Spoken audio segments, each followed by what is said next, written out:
So students সকলে compartmental exam 2025 দিবলৈ গৈ আছে তেওঁলোকৰ বাবে আহি পৰিছে বিগ আপডেট। কম্পাৰ্টমেণ্টেল এক্সাম কেতিয়াৰ পৰা অনুষ্ঠিত হ'ব আৰু এই পৰীক্ষাৰ বাবে ৰুটিন কেতিয়া প্ৰকাশ কৰিব। বহুতে কৈ আছে পৰীক্ষা হোৱাৰ পিছত ৰিজাল্ট কেতিয়া প্ৰকাশ পাব। বহুতে সুধি আছে যে MCQ আৰু থিওৰি দুয়োটাই পৰীক্ষা হ'ব নেকি। বহুতে MCQ পাছ কৰিছে কিন্তু থিওৰিত ফেইল কৰিছে। তেওঁলোকৰ কি দুয়োটাই এক্সাম দিব লাগিব নেকি?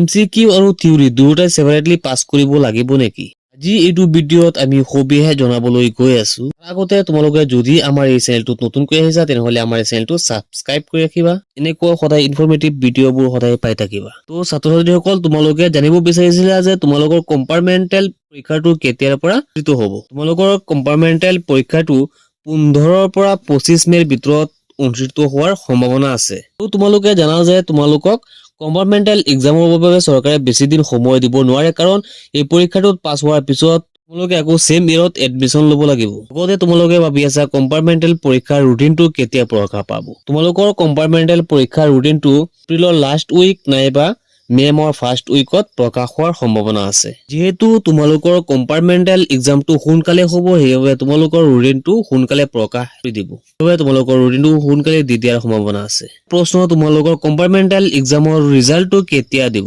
তোমালোকৰ কম্পাৰ্টমেণ্টেল এক্সামৰ ৰিজাল্টটো 15 to 25 জুনত দিয়াৰ সম্ভাৱনা আছে। 15 পৰা 25 জুনৰ ভিতৰত তোমালোকৰ কম্পাৰ্টমেণ্টেল পৰীক্ষাৰ ৰিজাল্টটো দিয়াৰ সম্ভাৱনা আছে কাৰণ টো প্ৰকাশ হোৱাৰ লগে তোমালোকে সেম ইয়াৰতে লগে এডমিশন ল'ব লাগিব সেইবাবে সোনকালে ৰিজাল্টটো দি দিব। আৰু এটা প্ৰশ্ন তোমালোকৰ থিওৰি আৰু MCQ দুয়োটা তোমালোকে এক্সট্ৰা পাছ কৰিব লাগিব নেকি? তাৰ আনসাৰটো হৈছে ইয়েছ, তোমালোকে MCQ আৰু থিওৰি দুয়োটাত এক্সট্ৰা পাছ কৰিব লাগিব।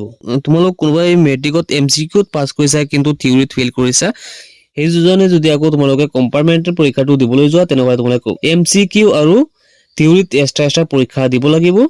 MCQ আৰু থিওৰি দুয়োটা পাছ কৰিলেহে তোমালোকে ফাৰ্ষ্ট ইয়াৰত এডমিশন ল'ব পাৰিবা। ছাত্ৰীসকল তোমালোকে আমাৰ এই চেনেলটো সাবস্ক্ৰাইব কৰি ৰাখিবা কিয়নো পৰীক্ষাৰ ডেট আৰু ৰুটিন ৰিজাল্ট ডেট গোটেইবিলাক আমি এইটো চেনেলৰ জৰিয়তে তোমালোকক আমি জনাবলৈ চেষ্টা কৰিম। আজিৰ ভিডিঅ'টো এইখিনি লগ হ'ব নেক্সট ভিডিঅ'ত।